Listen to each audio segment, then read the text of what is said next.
Can you tell me more?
Please be seated for the singing talk. Sit comfortably so that you can make eye contact with the teacher.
Gatha on opening the sutra, the Dharma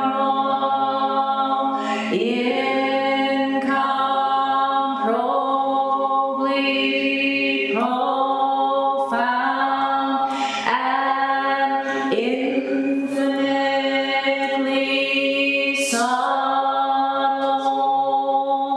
is rarely encountered, even in millions of ages. Now we see it, hear it, receive and maintain it. May we completely realize the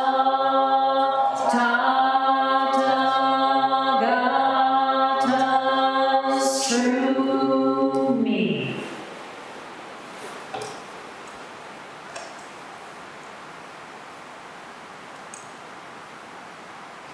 So good evening, everyone.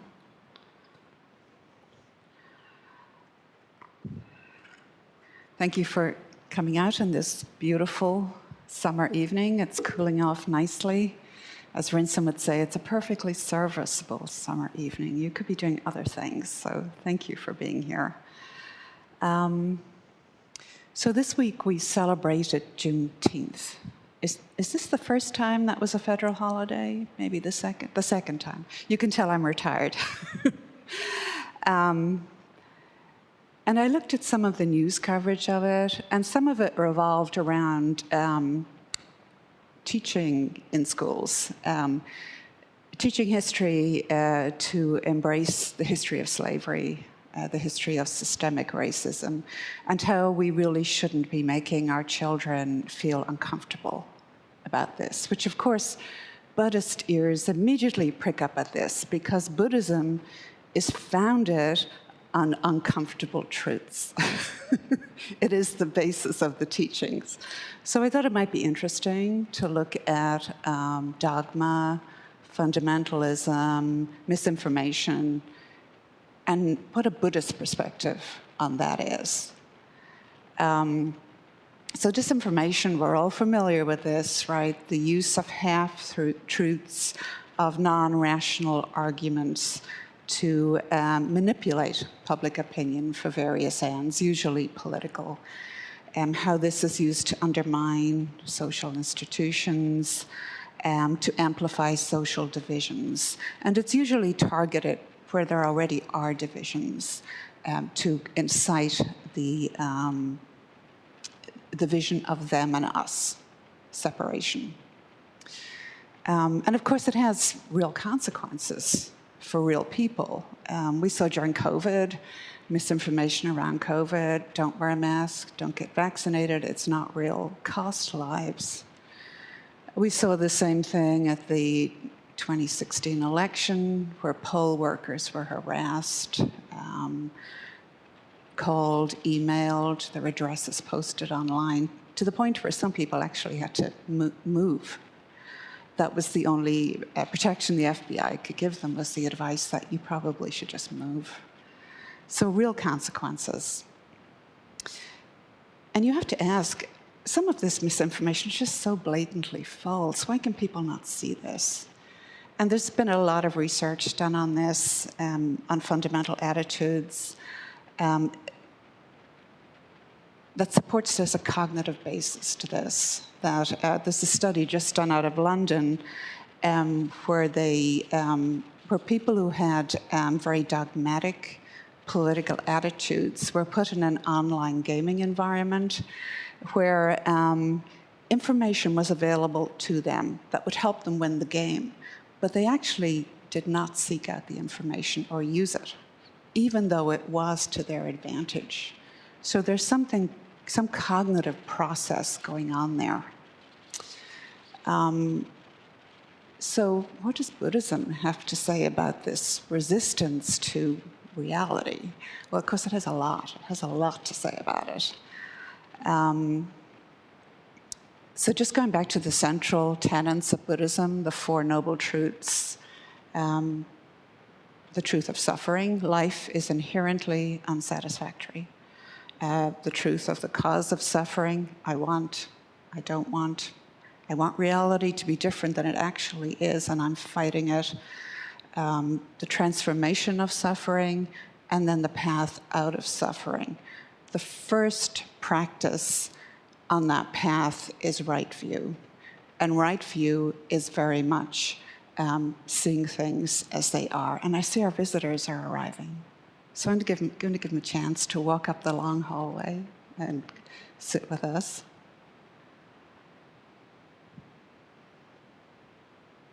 Well, no, maybe they're going to go to the restroom and have a drink. I'm going to go ahead. And it's important to remember, when we talk about right view, it's not right as opposed to wrong. In Buddhism, right isn't a moralistic judgment. It's simply, does this increase or decrease suffering? If it's right, it decreases suffering. If it's wrong, it increases suffering. And at its basis, Buddhism is anti-dogmatic. We don't have dogma in Zen. We have practice. So Pastor Ed is here. Sister Suzette is frequently here. People from different traditions, because this is not dogma, this is practice, which we can all do. And Buddhism has always been about experiencing and examining what is actually arising in front of us. Back to the time of the Buddha himself, your own direct experience. And there's many ways of looking at right view. One way of looking at it is from perception. At the base of our views is perception. Perception is notoriously unreliable, as we probably all know. Thich Nhat Hanh quotes the Buddha as saying that where there is perception, there is deception. Most of our perceptions are incorrect, and our suffering comes from those incorrect perceptions. So in order to have right view, we need to actually be aware of this unreliability. Because our perceptions carry all the problems of subjectivity, all of our karma is there in the mix, right? All of our history, our family history, our personal history, our societal history, our cultural history, all colors how we perceive any situation. And our perceptions are also in the mixed with our afflictions, with the three poisons, as we call them: greed. I want things to be this particular way, and I want them to stay that way. Anger, I don't want this experience. Ignorance, I really don't care, one way or the other. And these three things, we're always in one of those modes. Rinson just said this last Sunday. We're always in the mode of wanting, not caring. And obviously, this influences how we perceive the world. We're not actually perceiving the world as it's arising. We're perceiving it from these perceptions. So we have to look deeply into our perceptions to be free from them. As Jung said, the only way out is through. And Buddhists would definitely agree with that. Because when you look deeply into perception, it can become insight. In fact, the only way you will have insight is to look deeply into perception. And this is clear seeing. This is right view. And it's important to realize right view, seeing reality as it actually is not an ideology. It's a living insight. It's not an idea, oh, I'm not going to reject anything, I'm not going to cling to anything. It's the actual insight into this actual experience as it's rising in this particular moment. So it's alive. And we have to experience this for ourselves. Nobody can do this for you because it's your perception. We can certainly provide circumstances that will foster insight into what actually is going on. We have this space where we can sit, turn our awareness inward. We can be kind to our children.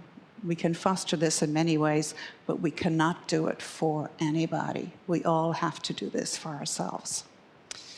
So right view is not an ideology, and Buddhism is not a collection of views. It's a practice to actually help us eliminate views. So it's not a collection of views, it's actually working to eliminate views altogether. And when we get deeply into the wisdom teachings, we actually go into the idea of, we go beyond ideas into non-conception. As long as there's an idea, a cognitive framework, you're not directly encountering anything. You're encountering it through this filter of this idea, of this cognitive framework.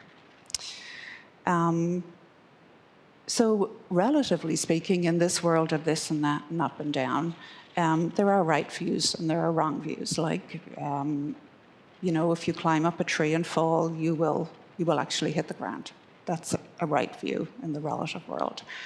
But if we look deeply into the nature of reality, we can see anything there's a difference between climbing up that tree and falling, and your actual butt hitting the earth, and the idea of gravity. I mean, there are people who believe that the earth is flat.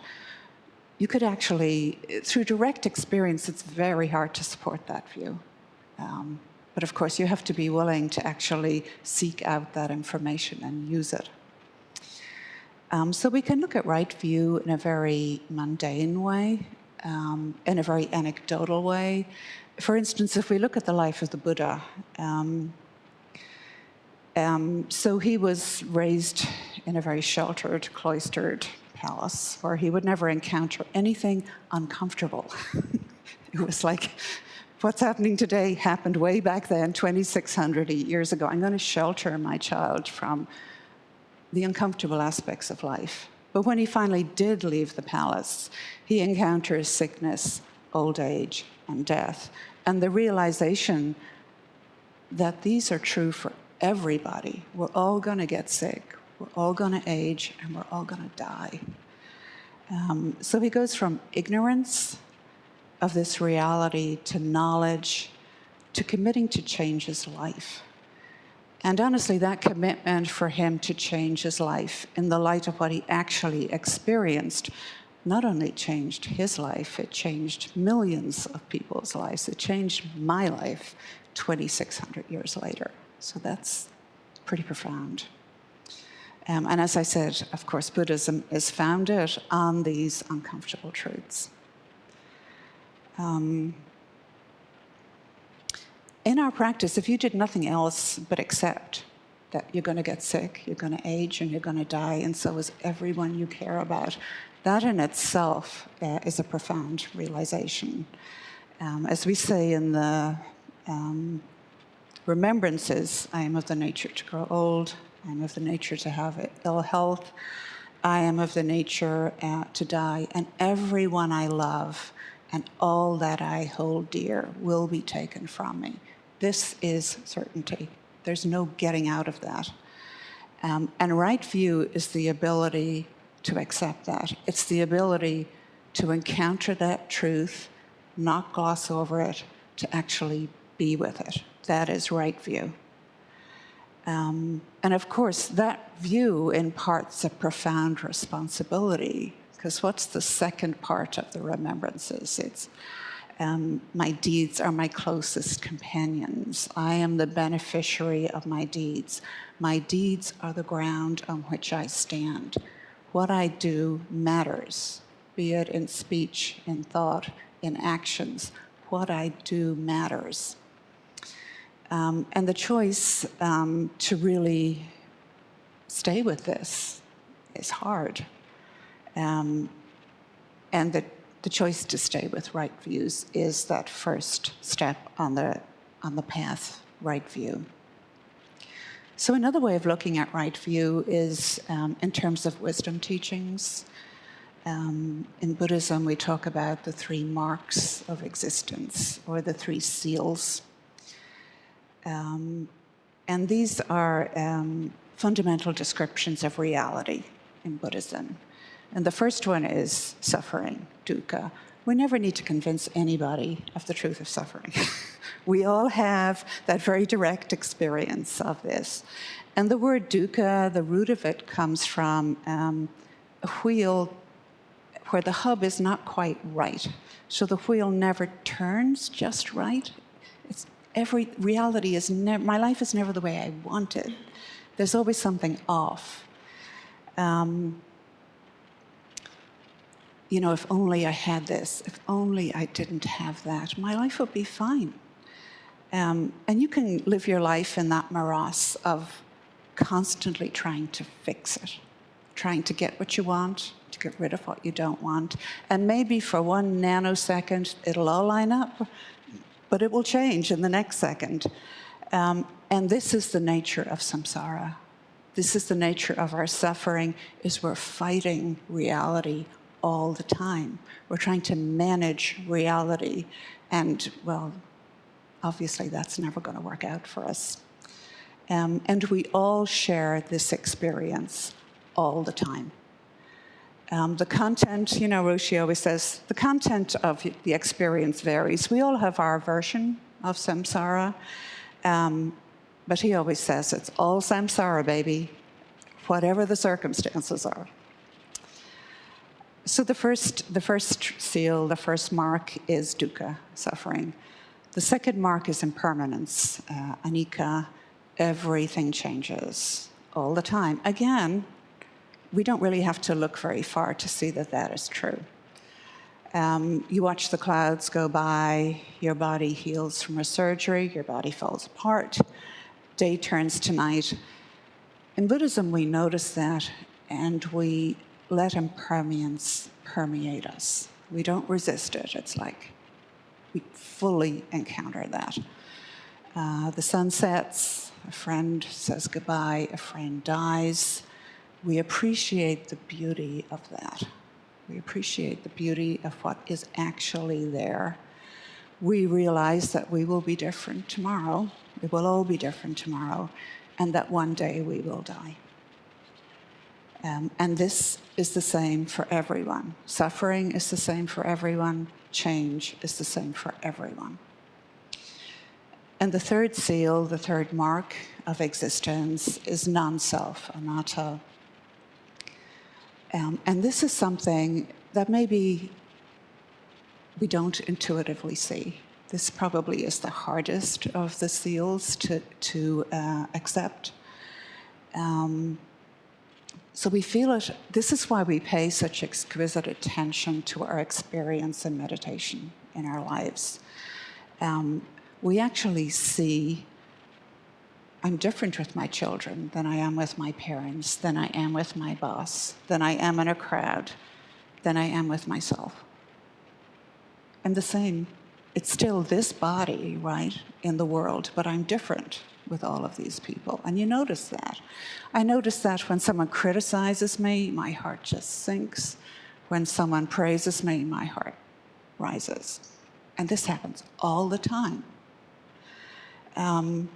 And you realize that you're touched by everyone and everything around you, that nothing you do happens in isolation, and that you acknowledge that they shape you and you shape them in very knowable, obvious ways and in totally unknowable ways. And this happens all the time, and it's the same for everyone. Same for everyone, suffering, impermanence, no fixed, solid self. This is me, this is the way I am. That is not the nature of reality. So what does this mean? It's fine to experience it, but what does it actually mean?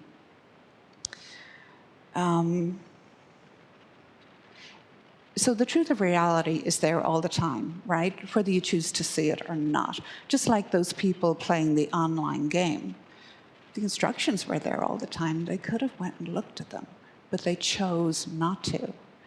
And honestly, it's hard to look at these truths. They are uncomfortable and inconvenient.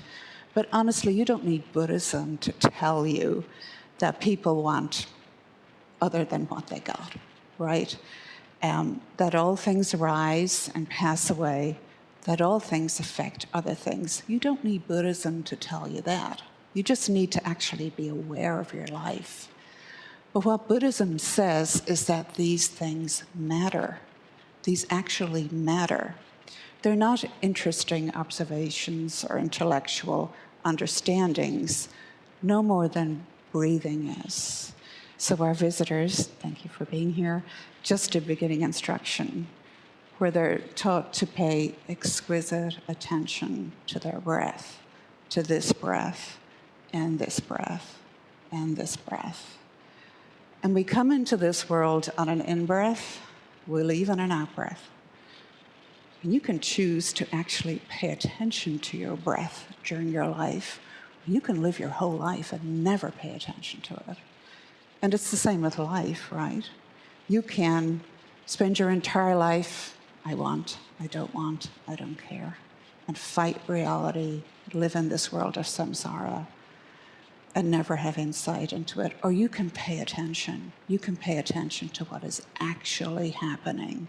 And this is right view. And it's hard. It's hard to face that we all suffer, that we'll all die, that we're all fundamentally interconnected. I am of a nature to have ill health. I am of the nature to die. Everyone I love, all that I hold dear, will be taken from me. But as I said, when we do face this reality, then we are faced with this radical responsibility. Our deeds are the ground on which we stand in this world of suffering beings, of loss, of letting go of what we think we have, of letting go of who we think we are. And that is hard. That is practice. So what happens after meeting reality, after we have this insight into the nature of what our lives actually are, isn't the point of right view. That insight itself is the point of right view. This moment of realization, of perfect patience, where we actually stay with what is arising and see it clearly, meeting this moment, and this moment, and this moment. And like the rest of our practice, like Zazen, it's not about manipulating or creating anything. It's a matter of just allowing. It's a moment of yes. And of course, then right view, and then all the other 8 elements of the path, which of course are all intimately connected. So we can choose. We can choose to see the world as fixed and rigid, with the expectation that it should bend to my will. And you can go through life and fight it and suffer. Or you can see what this moment is showing us, what this moment is showing us, what every moment is showing us. And that requires actually paying attention and actually being willing to do that work. It's heartbreaking and it's glorious. It's both of those things. And it's your freedom. It's your freedom from suffering. This is a poem from Luisa Igloria. Oh, speaking of old age, the print is extremely small. So it's called Keep Me. Keep me from turning into a particle of disbelief. So many of them, each a universe where things to pretend to be what they are only, where things pretend to be what they are only to spite themselves. Milk in the jug is never sweet. The cream is always on the verge of curdling, a downspout refusing anything that might resemble water. Oh, how miserable to maintain such a charade, the stream only doubling back on itself because it must disprove what some philosopher said about not being able to step into the same current twice. Keep me from the old shell game of anxiety, guessing which tin holds the crystal paperweight and which of the red beans we will boil for supper. Instead, keep me in love with what is unafraid to open. Daisy heads struck dumb by cold, those few frail buds whose ears are tuned like mine to some voice alluringly out of season.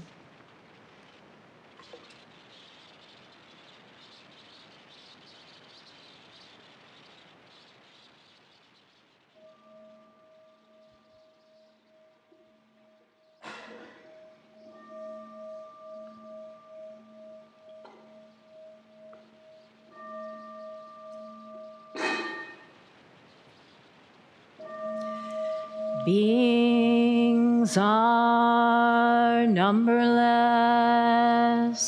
I vow to free them. Delusions are inexhaustible. I vow to end them. Dharma gates are boundless. I vow to enter them. The Buddha way is unsurpassable. I vow to embody it.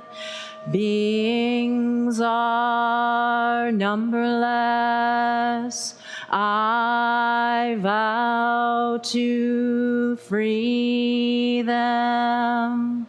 Delusions are inexhaustible.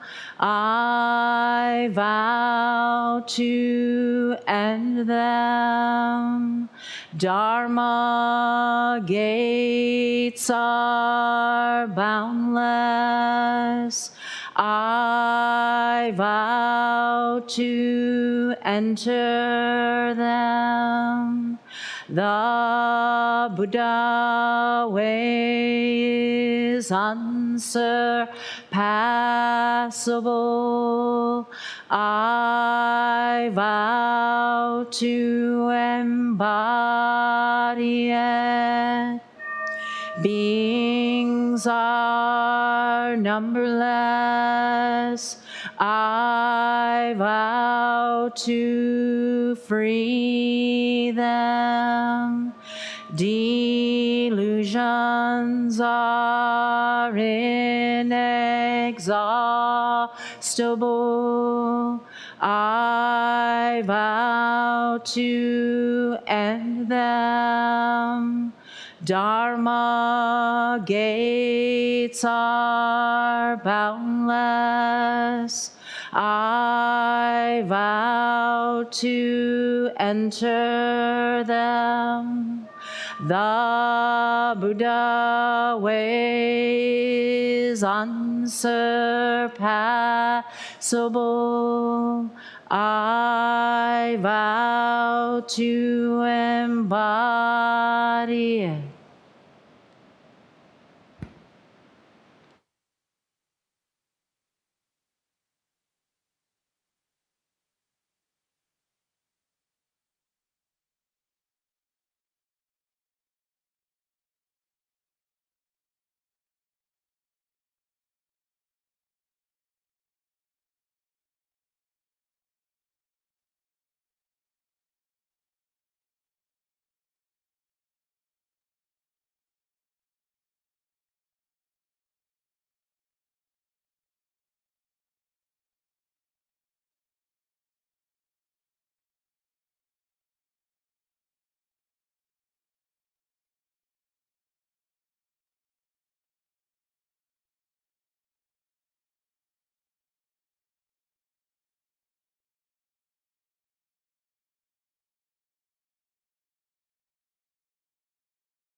Good evening, everyone, and thank you so much for joining us for practice this evening. Are there any announcements?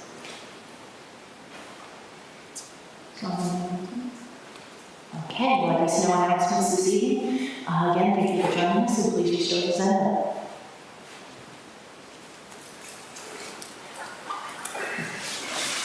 Survive. Yes.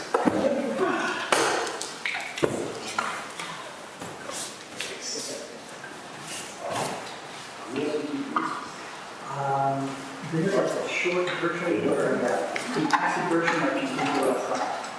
So like a take-home version. Now, these have the common kinds of chants that we do on the surface. Wednesday night is usually focused on meditation.